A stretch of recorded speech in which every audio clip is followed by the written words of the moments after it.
Hello, today we will discuss the that kind of hibba.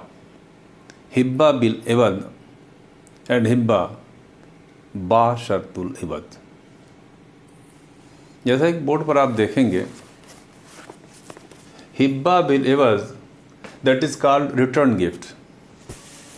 इसमें भी दो तरह की हिब्बा है। नंबर एक जिसे हम कहते हैं ट्रू हिब्बा बिल इवज, और दूसरा है इंडियन हिब्बा बिल इवज, यानी भारत में जो मान्य हिब्बा बिल इवज है वो हम बाद में डिस्कस करेंगे। पहले ट्रू हिब्बा बिल इवज। जो ट्रू हिब्बा बिल इवज है, इसमें दो कंडीशन है। हिब्बा by one person to another, एक व्यक्ति के द्वारा दूसरे को दान किया जाना, और इसमें दान की सारी शर्तें लागू होंगी जो हम पहले पढ़ चुके हैं। और उसके बदले में in return an independent return gift, और जो पहली जो दान दिया गया उसमें जो डोनी था, जो आदाता था, उसने किसी और वस्तु का दान पहले आदाता के पक्ष में किया, और ये जो दान इसने किया, इंडिपेंडेंट गिफ्ट जो कर रहा है ये दूसरा व्यक्ति, ये पहले वाले दान के बदले में है, in return of the earlier gift. जो पहली गिफ्ट हुई है उसके बदले में ये दान करता है। इन दोनों में हिब्बा के जो नियम है पूर्णतः लागू होंगे, जिसे हम कहते हैं ट्रू हिब्बा बिल इवज। इसमें जो हिब्बा एंड बोथ गवर्न में द लॉ ऑफ गिफ्ट्स, मुल्ला कहते हैं कि इसमें इन दोनों में डिलीवरी ऑफ पोजीशन मस्ट है, जैसे हिब्बा के रूल है, और इन दोनों पर मुशा के सिद्धांत भी लागू होंगे। यहाँ तक कि इसमें जो आदाता है वो इवज यानी बदले में जो रिटर्न है, उस संपत्ति के परिधान के पहले पहले अपने गिफ्ट को वापस भी ले सकता है, भी गिफ्ट को रिवोक कर सकता है। तो इस प्रकार इसमें दो गिफ्ट है। एक व्यक्ति ए ने बी को गिफ्ट किया, और रिटर्न में बी ने फिर ए को गिफ्ट किया। ये रिटर्न गिफ्ट कहलाता है, लेकिन पहले वाले गिफ्ट में ऐसी कोई शर्त नहीं रहती कि जो एक रिटर्न गिफ्ट जो होगा, जो बदले में जो डोनी है जो दूसरा गिफ्ट करेगा, उसके बारे में कोई शर्त नहीं लिखी जाती पहले गिफ्ट में। That is independent gift. बस वो एक ये कहता है, जब वो किसी दूसरी दान करने वाला कहता है कि ये दान हम जो उसके बदले में एवज में ये दान हम कर रहे हैं। जैसे एक इलस्ट्रेशन है, A without having stipulated for any return, यानी ए जो है कोई गिफ्ट करता है बिना उसमें कोई भी संविदा ऐसी नहीं करता कि बदले में कोई गिफ्ट बी उसे देगा। Makes a gift of a ring to B and delivers to him, and B without any promise makes a gift of a watch to A, saying that it is the इवज or return for the gift of the ring, and delivers the watch to him.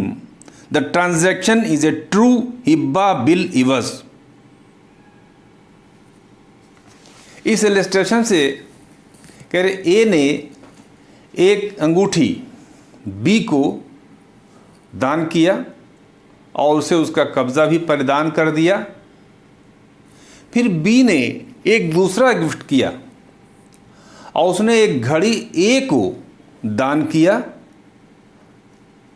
और उसका कब्ज़ा भी दे दिया, और ये कहा ये जो दान है ये ए के द्वारा किए गए जो उसने रिंग जो उसने दान किया उसके बदले में उसके रिटर्न में ये गिफ्ट है।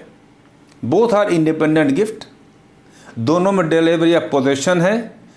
ये दरअसल इसे कहते हैं ट्रू यानी वास्तविक हिब्बा बिल इवज। इवज के बारे में कोई स्टेपुलेशन, कोई कंडीशन पहली गिफ्ट में नहीं रहेगा। दोनों में डिलीवरी ऑफ पोजीशन मस्ट है, जैसे कि हिब्बा के नियम है। तो ऐसे ट्रू हिब्बा बिल इवज पर हिब्बा के सारे जो नियम हैं वो लागू होते हैं। अब जो इंडियन कोर्ट्स में, जो भारत में जो लागू है, जिसे कहते हैं इंडियन कोर्ट्स में, वो मुल्ला ने उसे हेडलाइन बनाया है कि दैट इज़, वो क्या है, इंडियन हिब्बा बिल एवज, भारतीय न्यायालय के द्वारा जो मान्य है हिब्बा बिल एवज, उसे मुल्ला लिखते हैं। उसमें क्या क्या है?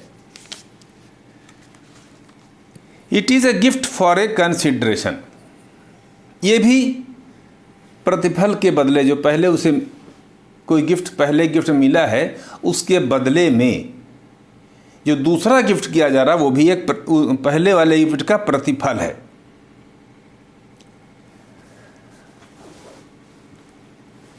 बस फर्क क्या है, इसमें कब्जे का परिधान आवश्यक नहीं है, जैसे कि ट्रू हिब्बा में है।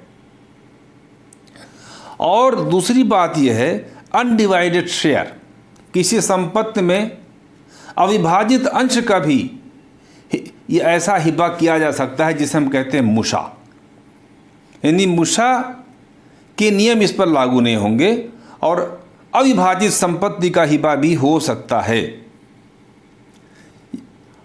लेकिन अगर ये सिंपल हिब्बा है, ट्रू हिब्बा है, तो उसमें अविभाजित अंश का परिधान नहीं हो सकता है।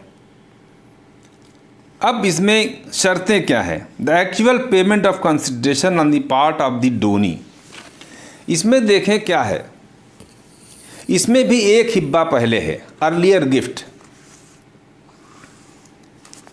जो हिब्बा बिल एवज है, तो इसके पहले एक गिफ्ट एक व्यक्ति दूसरे व्यक्ति को करता है, तो इसमें मैंने कहा द गिफ्ट बाय डोनर, इसमें जो है इंडियन हिब्बा बिल एवज, इंडियन हिब्बा बिल एवज है, इसके पहले एक गिफ्ट एक व्यक्ति दूसरे व्यक्ति को कर देता है। अब उसके बदले में जो हिब्बा बिल एवज है, इसमें है gift by the donor in return of earlier gift, पूर्व में जो दान उसे किया गया था उसके बदले में, उसके रिटर्न में, उसके एवज में ये दान करता है। जो दूसरी कंडीशन है, जब bona fide intention on the part of donor to divest himself in present time, यानी जो दाता है उसका आशय इसमें होना चाहिए कि वर्तमान में संपत्ति से वो अपने आप को निर्निहित करने का उसका आशय है। यानी डोनी द्वारा, यानी पहले गिफ्ट का जो डोनी है उसके द्वारा अब यहाँ पर ये डोनर हो जाता है, प्रतिफल का भुगतान एक तरह से करता है, यानी पहले गिफ्ट के बदले में, प्रतिफल के बदले में किसी संपत्ति का ये दान करता है, और जो संपत्ति है उस संपत्ति से वर्तमान में, इन प्रेजेंट, वो निर्निहित होने का उसका आशय होना चाहिए। कलकत्ता, मद्रास, लाहौर, इलाहाबाद, पटना, ये सारे हाई कोर्ट कहते हैं कि ये ट्रांजैक्शन विक्रय है, अतः 100 रुपये से अधिक का होने पर पंजीकरण अनिवार्य है। चीफ कोर्ट ऑफ अवध कहता है कि पति द्वारा महर के बदले में पत्नी को दान विक्रय नहीं है, जबकि इलाहाबाद उच्च न्यायालय का निर्णय इसके विरुद्ध है।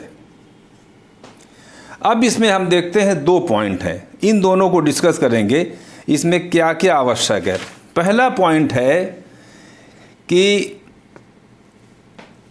प्रतिफल क्या होगा,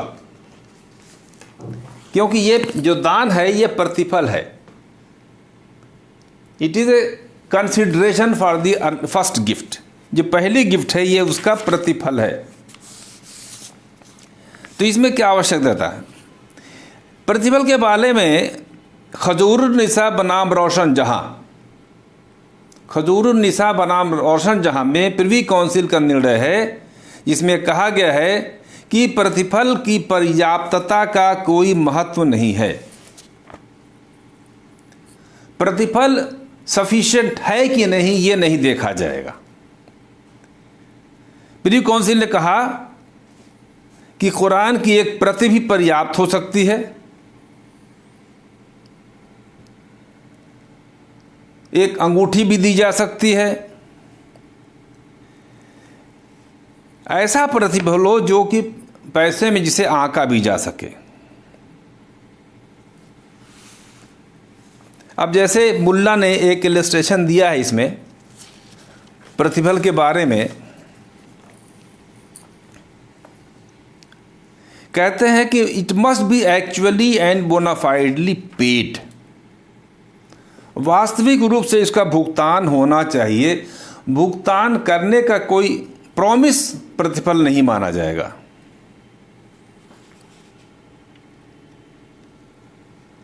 एक इंटेंशन टू ट्रांसफर इन प्रेजेंटाई, जो इसकी दूसरी शर्त है कि दाता जो है उसका आशय क्या होना चाहिए।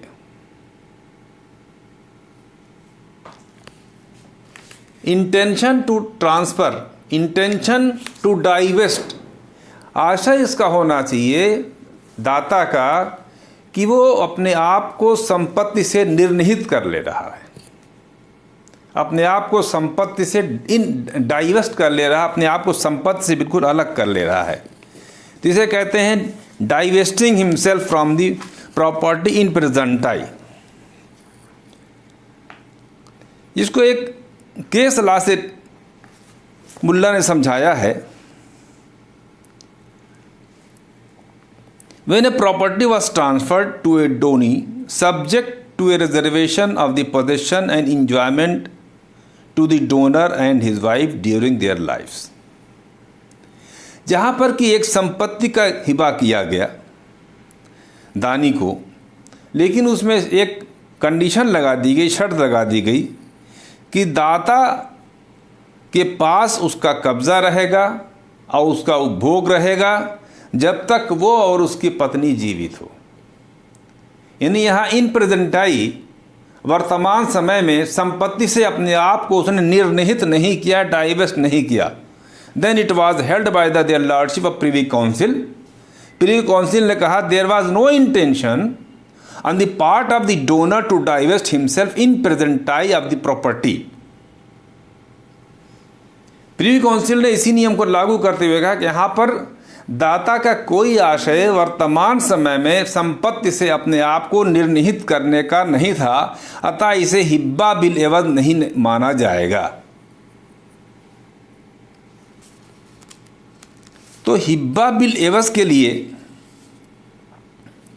ये मस्ट है कि जैसे दूसरा पॉइंट आपने देखा है, इंटेंशन टू डाइवेस्ट हिमसेल्फ, अपने आप को संपत्ति से बिल्कुल ही निर्निहित कर लेना। खुजूरुन्निसा के केस में आपने देखा। अब इसके कुछ हिब्बा बिल एवज का और उदाहरण देख लीजिए।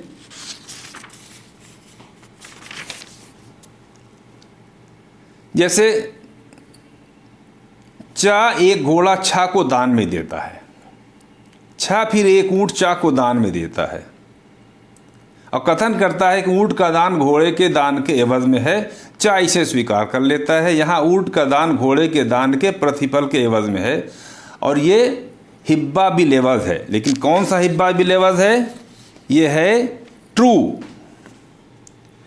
से पहले कहते हैं ट्रू हिब्बा बिल एवज, कि दोनों में कब्जे का परिधान किया जा रहा है।